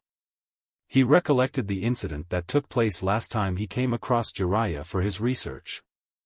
Although it may have impeded his ability to visit Jiraiya, he still would tell him about the necessity of being self-sufficient as a ninja. He could support it, as he had been doing so since his encounter with Kurenai. He was not restricted from seeking aid, which didn't prevent him from doing so. He would seek help from Jiraiya to master this step if required. Consequently, he initiated his work. Naruto kept the damaged rubber ball in his pocket for the entire day after, attempting to make it burst. He had been attempting to complete the second step for the past week, but only managed to make a small hole pop on one side of the ball. The atmosphere would quieten down with each instance, and his fervor would diminish as well. The hand he used was irrelevant as it wouldn't make a difference. The most distressing thing was not his hands, but the sight of him almost breaking the ball. He positioned his chakra at a specific point and raised it, but he was unsuccessful in doing so. It's possible that he didn't utilize all of his chakra, but it was making things more difficult to digest. It was a stroke of luck that he had adjusted. Naruto would occasionally abandon Rasengan practice and switch to other activities, such as Genjutsu or mastering his elements. It was more advantageous than putting too much pressure on oneself by failing excessively. Nonetheless, he no longer had the desire to do that. Despite the approaching sunset, he and Jiraiya chose to return to their hotel. After washing his hands and attempting to ignore the pain, he quickly changed into the dark blue robe and pants provided by the hotel and headed back to his futon. Jiraiya was present, but he wasn't sleeping. He was occupied with writing on a scroll, possibly the next entry in the Ika Ichang series. How's the training going? Jiraiya inquired, setting aside his scroll and writing with his hand. Naruto's expression was one of grumbling. I don't feel like talking about it at all. He shook his head, with burning hands still present from the exercise. It was a painful experience. Despite acknowledging and suffering from chakra exhaustion, he was gradually learning to cope with the effects of chakra damage. Naruto expressed his concern by stating that Jiraiya laughed and not him. Naruto was compelled to cover up after his eyes peered at his hands. He said, "It hurts really bad." Jiraiya's smile was so genuine, she didn't even attempt to make fun of him. It was the same for me when I began learning the technique. Believe me when I say that once you master the Rasengan, you'll remember it with laughter. He couldn't conceive of it. He could envision shaking his head due to working hard or groaning when realizing there was an easier way to learn the technique. The thought made me smile. The amount of rubble he was receiving from Shikamaru exceeded his expectations. Jiraiya's words were unclear to him. Are you responsible for making the Rasengan? Jiraiya muttered, his mouth lifting in amazement. I was taught it by the fourth Hokage. He was the one who accomplished it. Naruto's smile widened as he played. It was a big surprise. He said, I always loved the 4th of July, but as soon as I knew him better and more acquainted with this man from Kakashi's stories, that admiration turned into pride too. He continued his impressive speed, ability to summon toads, and progress in learning one of the 4th's most potent tricks. This is the only thing you need, Jiraiya declared, breaking into silence. Naruto shifted his gaze to the side of the room. Naruto asked, "Are you aware of shape manipulation? Have you heard of it before?" The thought caught him off guard and he shook his head shortly after. He was informed about it, but the books that Shikamaru gave him were not comprehensive enough, and he didn't try to locate more advanced literature since reliant on Kurenai for answers. Irrespective of its content. Jiraiya's expression was accompanied by a sigh of disappointment, almost like he was about to lose his mind. "I'm not surprised that you haven't, it's quite sophisticated." Naruto inquired, "What is it?" "Chakra shape and movement are both altered, and the purpose of this process is to give it meaning. The Rasengan is the ultimate tool for shaping shapes. Once you've mastered this, all that remains is to master your chakra affinity." Naruto's eyes erupted in excitement. If he could do it, it would be similar to developing his own Genjutsu. "Is it possible for me to make my own jutsu?" Jiraiya inquired, smiling. "You've got it in your hands," she said. He rose from his chair and extended his arms wide. "As you prepare for the second phase, do me a favor." His expression was much more serious when he looked into Naruto's eyes. "Don't give up hope. Engage in the act of licking your teeth and moving forward, even when it's painful to some extent. Can you hear me?" Naruto nodded. He has the ability to execute this action. Naruto was prepared to complete this task with the rubber ball in his hand the following day. The chakra was poured into the ball and caused a burning sensation in his hand. He managed to push through the pain, utilizing more chakra and concentrating it all at once. The ball burst into flames, and the remaining chakra inside it spiraled outward like a tornado. He was elated over his accomplishments. He was about to visit Jiraiya to prove that he had done it, but the man found him first. "We're going to Tanzaku," he declared, before throwing his backpack at him. "We're only a few days away from this location." Naruto effortlessly placed it on his back and caught sight of it. Despite his sudden mood change, Jiraiya's happiness remains unaffected. "I'd finished the second step," Jiraiya exclaimed, albeit with a smile on his face. "Good news. During the journey, I'll teach you the third stage." "I'm curious, what's that fuss about? Could it be related to your mission?" Jiraiya answered that he was searching for someone. He didn't mention who, but it did clarify why Jiraiya slept early and was always active. He had agents in multiple locations, and he monitored them to gather intelligence. Some of the spies were found in brothels or bars. According to Jiraiya, it was the ultimate combination of both worlds. "I discovered the person I was seeking." Upon being asked, "Who is this?" Jiraiya hesitated, but displayed a picture of an attractive blonde and brown-eyed girl. Tsunade, my former teammate, expressed a positive attitude towards the game. He began to walk away from the area where Naruto was practicing, calling out to the aspiring Genjutsu master to follow him. Naruto was aware of Tsunade's identity. She was considered the most exceptional kunoichi globally, recognized for her contributions to medical ninjutsu and her role in the legendary Sanni. She departed from the Hidden Leaf before his birth, for reasons that were not disclosed. Despite not becoming a daredevil like Orochimaru, there was inevitably something that prevented her from returning to the Leaf. Naruto inquired, "What is the purpose of bringing her back?" "We are in need of her expertise," Jiraiya declared. "All I can utterly negate is that we'll be worse off without her. Suppose Tsunade's importance was so great that the village needed her, wouldn't it be necessary to return and make things better, not so easily?" A long-suffering old colleague sighed. He knew exactly how much the song and dance went wrong when he asked her to come back. She declined, but they eventually caught up and reconnected, leaving him to follow his usual path. He said, "You didn't even let me finish this." Tsunade removed the saucer from the wooden table, filled it with sake, and drank from it. With the pace of this dialogue, she would probably require more before nightfall arrived. "You were going to ask me to come back home, right?" he replied. "To do anything, you just need to be able to mend a broken boy. Is that what it was?" It seemed too good to be true. The saucer was pushed aside by her. Meat dishes were the main course at this restaurant, which also had good food choices. They didn't have any issues with their alcohol consumption either. "I'll be okay with it. I don't think it's a good thing." He was a promising young shinobi before losing the ability to use his hands. "How would you describe the thought process of that boy?"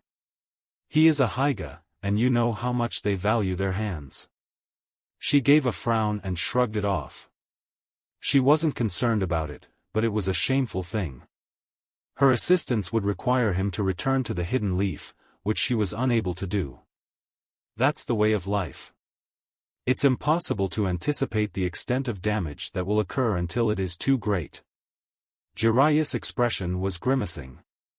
It's possible that this would be the final instance he attempted to pursue a lost cause. "You've made a significant improvement, Tsunade."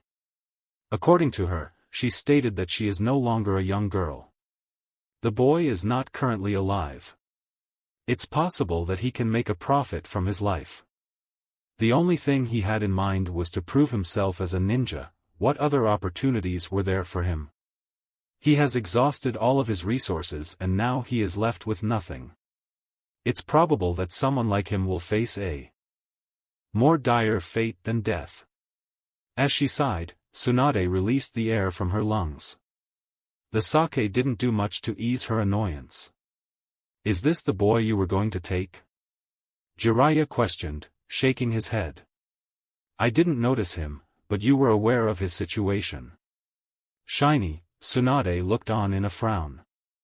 Jiraiya's intention was to suggest that the boy was in close proximity to Nawaki. Jiraiya's response to the question, "What are you up to?" was simply a smirk. The expression he used was completely disgusting.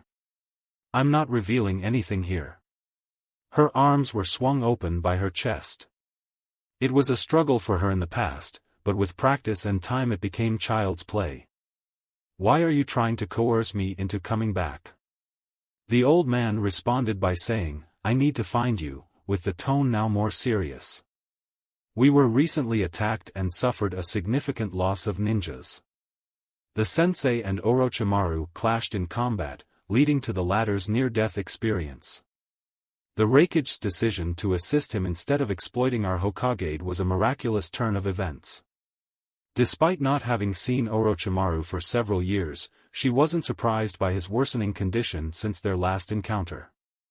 Since the death of his parents, he had been absent from home ever since. Despite receiving the advantage on a silver platter, she was surprised that the Raikage didn't take it. Behind that savage skin was an intelligent man who was willing to do whatever it takes to get ahead of the situation. Her happiness wasn't a reflection of her lack of contentment.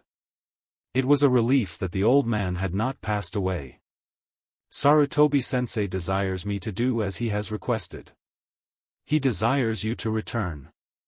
Another sake canteen was squished by Tsunade. She could be out of action for a week or less if she had to treat the Hokage boy. Nonetheless, it was all in vain. Even if the boy were not a ninja, he would still have lived longer. She was informed that it wouldn't be as simple as she thought. "After resolving the issue with that child, I'm not confident that I can leave once I haven't done it myself." Jiraiya gave a shrug and continued, "I'm not going to lie, I just want to give you an arm rest. Returning home would be a wiser choice for you. It's possible that you'll take the hat too." Shiny, Tsunade looked on in a frown. "If you could turn into a Hokage, what would you do to increase your chances of bringing someone back from the dead?" Jiraiya's expression faded away as he frowned, but his reaction was swift. "Bizarre? There's no alternative to it. Dans would probably not have the same status as Hokage if you didn't achieve it. While the idea of the old Warhawk becoming Hokage wasn't beneficial, it wasn't her fault either. In the event that he becomes Hokage, a potential means of his recovery is to use force to bring you back. Tsunade clasped her fingers and placed them in front of her mouth, positioning her elbows on the table. Normally, she wasn't too fussy about things, but this whole situation was making her feel even more vulnerable. Is he? I'd like to witness him make an effort. All right, he declared, repeating the phrase. Tsunade pierced her tongue. The sarcasm was not appreciated by her. Why did Sarutobi-sensei not make you a Hokage instead of spending your time searching for me? Jiraiya was fortunate not to witness Tsunade's smile, as she couldn't see it from her eyes. Despite his impressive writing abilities, the story about the Slug Princess was a favorite among her, but she didn't want him to have any more ideas. The position is more suitable for individuals who prefer to work on the field, he added. I am a part of that group, too. Tsunade's smile wore off. As a result, the old man is expected to remain as Hokage. I would be foolish if I took the hat. Why? Tsunade inquired, before turning her gaze to the boy seated beside Jiraiya. She had lost track of his presence. Jiraiya's pride was evident as he asked, "Who is this kid?" Disturbingly. My new apprentice, Naruto Uzumaki, is one of the most accomplished teachers I have ever had. Tsunade pressed her lips tightly. The Jinchuriki of the Nine Tails was present, and Jiraiya shared details about the attack shortly after it occurred to persuade her to come back to the village. The outcome was unsatisfactory. You're a pro at picking up unsightly brats, right? Even though this one doesn't look as polished as your previous student. Not everyone can imitate the fourth Hokage, Jiraiya declared. Despite his talent and brainpower, he still couldn't fulfill his dreams until like a fool. Naruto inquired, "What's your method for saying that?" Tsunade shifted her posture to the point where she was placing her chin on her hand. Naruto asked, "Are you a brat?" It's not true. What did you say about the 4th of July? Claiming that he was unwise for taking on the role of Hokage. I assert that because it's a fact. The hat would make you look like a suicidal idiot if you were willing to wear it. Sarutobi-sensei's survival is due to his lucky charms, which means he has more chances to survive than all the other Hokage who have died. I have no intention of wasting my life like they did. Naruto appeared to be shaking, as if he were contemplating hitting her. His jaw was firmly in place and his muscles were stiff. An eyebrow was raised by Tsunade. Despite her doubts about his potential aggression, she couldn't allow him to insult her. You didn't feel better, did you? Exactly, Naruto said, banging his hands on the table and shaking plates. It's understandable that he was furious, don't get me wrong. It's a good thing he didn't spill any sake on her.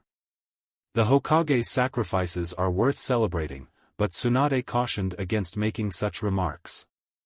Jiraiya was observed by her. Just watching seemed to satisfy him, as he appeared to be. What's your plan? Amigo? Will you try to attack me? Later on, she would be enamored with him and enjoy her life. I would rather spend my time than on a dishonest old person like you, he declared. After that, he got up and left the small restaurant. Jiraiya sighed and applied pressure to his hair. You're still the same, isn't it? Tsunade inquired of Jiraiya, but then sighed. There is no reason to shoot the messenger. The village has suffered a significant loss of life due to the deaths of numerous individuals. I'm not going to repeat the same mistake every time I do something stupid. Jiraiya's frown on his face was a clear indication of his maturity, as he stood up. Despite knowing that his efforts were in vain, he persisted in his endeavors. Did he truly think that she would be a competent Hokage? We'll be in town for 3 to 5 days. Shizune, I greet you. He also left her. Due to Shizune's errands, she was alone for the time being. Her opinion was that way. Is it possible for her to fulfill Dan and Nawaki's wish as Hokage, given her luck in achieving this feat? Despite her success in life and gambling, she was always unlucky.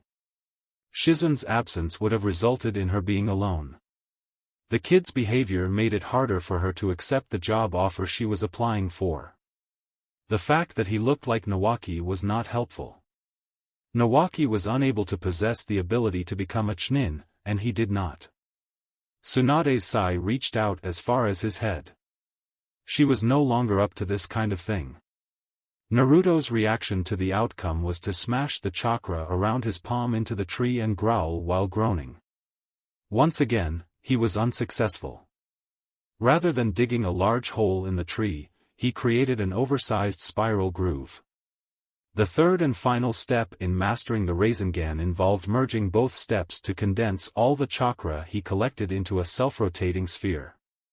Jiraiya exhibited the third step by refraining from bursting a water balloon filled with air, but later found that practicing it on trees allowed him to express his frustration. The fact that the area he was training was filled with dead trees was advantageous. It was easier said than done to complete the last step, though. How terrible, the Ninetales remarked. He didn't attempt to communicate with Jiraiya for the majority of his trip, despite being quiet. This is a child-friendly way to spend time. You are my body and this jutsu is a parody of my final attack. Naruto's frown was directed towards him while addressing the Ninetales. However, I am not a menacing orange fuzz-like creature. Laughing, the Ninetales were cruel and making fun of each other. Another lazy, pathetic boy. Your indifference towards me is due to your belief that I was untruthful. I am the only one you can rely on. Whatever the case may be, it doesn't matter. The Rasengan should be used independently, as he knew it was the most effective way to do so. He listened to the Ninetales, but since they were being its own voice, he continued with their music in earnest. Regrettably, it appeared that he had not yet finished dealing with individuals whose behavior was dissatisfying him. After noticing the particular chakra, Naruto said, I know you're there. Although all chakra signatures were distinct, this one had two corresponding chakra reserves, the universal chakra reserve and another one located around the forehead. With arms bowed, Tsunade emerged from the shadows of the tree. He observed that she looked stunning and flaunted her figure through a low-cut kimono shirt, but his perception of her youthful appearance was only eerie due to the effects of age. His perception was based on the shell of chakra that covered her body. She said, I didn't know you were a censor. Naruto's expression was one of grumbling. Tsunade was not something he wanted to deal with, in fact. Tsunade's eyebrow wiggled, and I asked, what are you up to here, mister? Don't refer to me as that. It's what I call it. When Tsunade didn't answer, Naruto shook his head and proceeded with working on the last segment. The practice was challenging and lengthy, and he had been trying to master this step for the past few days without success. Despite his efforts, he was not discouraged or demotivated after his latest attempt failed. Tsunade cleared her throat after only 3 attempts. Who is the person who taught you that method? She inquired. Naruto scowled, but refrained from making the response he wanted to give. Tsunade had the opportunity to ask a question during his free time. My lord did as it was written. The fool is missing. Tsunade's frown was noticed by Naruto, who looked at her closely. He's not a loser. Naruto gnawed his teeth. The desire to assault Tsunade was once again present, but Naruto refrained from doing so as he did in the past. It was pointless to attempt to attack someone who was out of his league. His clash with Zokusei would ultimately result in the same outcome, leaving him completely out of his grasp and exhibiting humiliation. You're like, what's the matter with you? Naruto's growling was repeated. He didn't have to deal with this, so he attempted to improve the technique once more. It appeared as though Tsunade was engrossed in his behavior and didn't leave. He was unaware of what that woman's mind was, and he didn't want to be in the dark about it.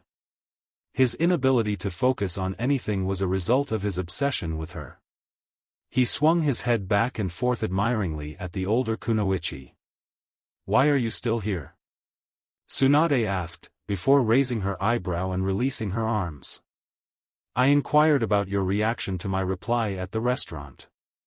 It made you feel so pumped up about it." He asked, "What is the reason you care?" Tsunade placed a hand on her hip, which was almost as curvy as her breasts. His thoughts were triggered by the fact that she had a similar appearance in her younger years. But he also questioned whether she was exaggerating it or not. "I'll ask the same question again, why do you care? Do you want to be Hokage?" He might have suggested that she should try to take her own medicine instead. Despite her desire to leave, she was likely to track him down and continue to bother him. He would have to postpone practicing until he was with Jiraiya. He had no intention of wasting that time. After making the decision, Naruto pondered the question. What was the reason behind his concern? He would have stated that he wanted to be Hokage without hesitation a few months ago. His aspiration to become Hokage was the reason he always wanted to do so. He wished to be acknowledged by the locals, so that he wouldn't be alone anymore, as the Hokage was beloved by everyone in the village. Nevertheless, he had received that recognition from numerous individuals. The Naras formed a family for him, and the fact that Shikaku and Yoshino expressed their wish for his safe journey and gave him advice was another indication of their unconditional love and support. With the help of 3 additional teachers, Iruka no longer had to be solely focused on his education. Despite not being his ideal teacher, Kakashi showed care. Jiraiya had successfully compensated for that. His friends now included him and he was on neutral terms with Sasuke and Sakura, but only if they would insult him once a day. It was evident that Kurenai had a significant influence on his life. Must the first, second, and fourth Hokage sacrifice their lives for the village's sake? He was unsure if he would be willing to sacrifice his own life in that way. The other Hokage was resolute and understood that the selfless acts were not meant to be mocked. Naruto's expression was one of pure happiness, as he smiled. He had the answer to it. You were behaving like my dream, which was not true due to your actions. If I want to be Hokage, I must fulfill that dream and honor the sacrifices made by the other Hokage. Believe it or not. Tsunade's presence was palpable, as if she had witnessed a ghostly vision. Subsequently, she breathed deeply. How much time do you think it will take to learn that technique?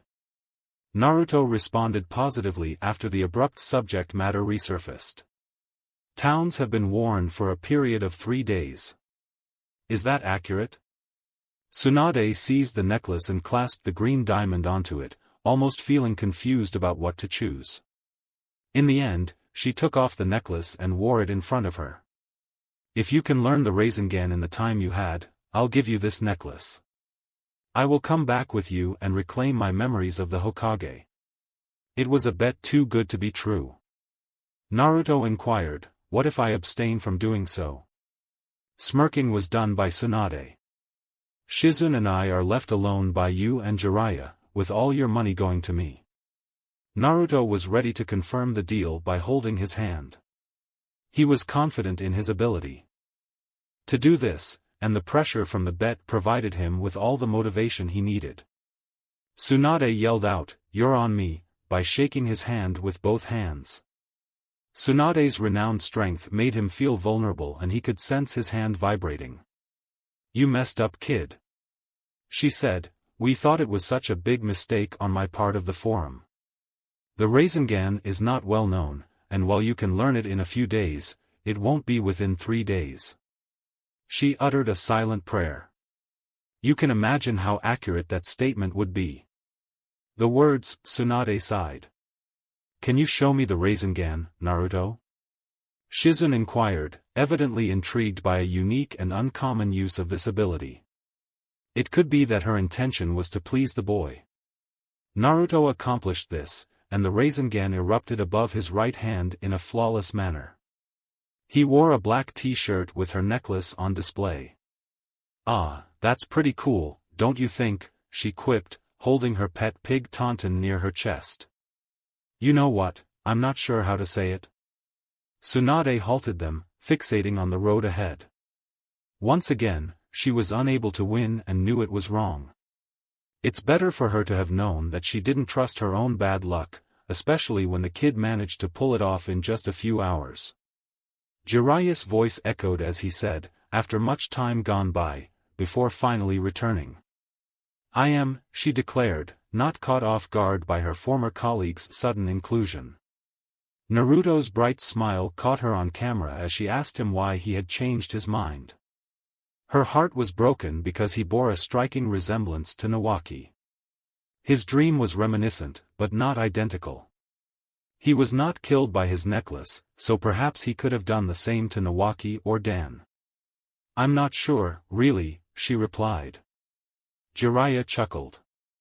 I never imagined he would do it, what's funny about it? Tsunade raised an eyebrow. Jiraiya explained that she had only brought Naruto to her place for training, not because he was supposed to come back. What's the big deal? I didn't think he would be able to break through your shell, which was unexpected. She didn't anticipate it, but her confidence in pursuing the other side was unquestionable. She had no reason to break her pledge as she wasn't losing money. Furthermore, she had a desire to be present in her home again, even if it was only to observe the changes that had occurred since she left. If the majority of the ninjas continued to burn their will of fire in the same way as Naruto's will, it could be more effective. Jiraiya broke the pleasant silence by saying that the real shock would be, if Kim told you to become a Hokage, what will happen? Tsunade's face lit up with a smile. We shouldn't get too far ahead of ourselves, she said. My intention is to cure that Hyuga boy. Then, we'll keep an eye on what comes next. How much time do you think it will take for you to master that technique? Tsunade inquired. Naruto was almost thrown off by the sudden subject change, but eventually got back on his course. Towns have been worn for a period of 3 days. Tsunade's mouth trembled and she began to laugh uncontrollably. Do you believe it? After calming down, she took a massive deep breath. You were a brat, but you were not delusional in the slightest. Naruto smirked. It's not like a dream, I'll be aware of it in 3 days. Jiraiya had expressed his desire to gamble, stating that Tsunade's agent was a terrible gambler. Tsunade asked, what do you want? I can learn the Rasengan faster than I am able to, she said. If I do, then you and Jiraiya will give me all of your money and leave us alone. If I were to emerge victorious, what would be the consequences? Naruto inquired. Smirking was done by Tsunade. In the event that you can win the Rasengan, I'll go back to the village and reclaim all my previous grievances about the Hokage. Naruto's expression was one of pure happiness. You're on, then. They shook hands and Naruto grimaced as he grasped Tsunade from his sword grip. You've made the most significant error, kid, in your life. Although I may not be as lucky in actual gambling, my skills in ninja art are better than yours. Tsunade held onto his hand. You can trust me when I say, and you know it's true. The gamble commenced as soon as it was agreed upon. Naruto was close to mastering the 3rd stage of the Rasengan, but Tsunade managed to destroy a water balloon with only chakra and within 10 minutes. A rubber ball had been punched through by Tsunade before the sun had set. The moon shone in the clear night sky, and Tsunade caused the rubber ball to detonate. Tsunade was gaining ground on him as the game neared its conclusion. Her chakra control was flawless, even though she may have been extremely drunk and violent. The driving force behind her behavior was pure spite and an uncontrollable desire for money. They were both engaged in working on trees and attempting to complete the 3rd stage. With her face covered in sweat, Tsunade slammed her chakra into the bark and created a shallow groove. She opted not to use the same method of punching the tree, but instead took her old jacket and covered it with plastic. Give up, Naruto, Tsunade declared. You're better than anyone your age, but you don't have to compete with one of your kiddie friends, you know what? You are facing me, and I will beat you up just because you owe me money. Naruto's teeth were firmly in his jaw. After completing it, communicate that Naruto Uzumaki's victory is guaranteed, and he will not be defeated no matter what time it takes. He would come out on top if he asked the Nine Tails for a jump, but winning would be like burning in his mouth. Winning was necessary for him. It wasn't just a matter of learning the fourth jutsu, but also teaching Tsunade that dreaming big is wrong. He refused to let her win. Naruto redirected his gaze once more to concentrate on his chakra, anticipating it to emerge above his palm. More and more chakra flowed in a manner similar to minuscule cyclones, eventually converging into sphere. He stooped to keep the chakra in its place within the sphere, growling as he made it move faster and faster. He was about to burst, but couldn't resist. He screamed and struggled through the pain, only to find a brilliant blue sphere above his hand, complete with self-preservation. Transfixed by a star, Tsunade looked at it with fascination. I'll be damned for it. You actually did it. Naruto's fall caused the Rasengan to collapse, but Tsunade caught him before he could hit the ground. Her face glowed with a smile. Despite her defeat, Naruto had to overcome the odds and succeed in doing so. It's conceivable that he was right. Despite being a fool, Hokage had the potential to accomplish extraordinary feats that few others could match. Witnessing the child's development is definitely worth it. Thanks for watching. If you enjoyed this video, smash that like button and subscribe for more content. Support the original author by clicking their profile link in the pinned comment of the first video of this series. They deserve the love. Want early access and exclusive content? Join my Patreon community, link below. Your support fuels these videos. Drop a comment with your thoughts, and I'll catch you in the next video. Stay entertained, stay safe.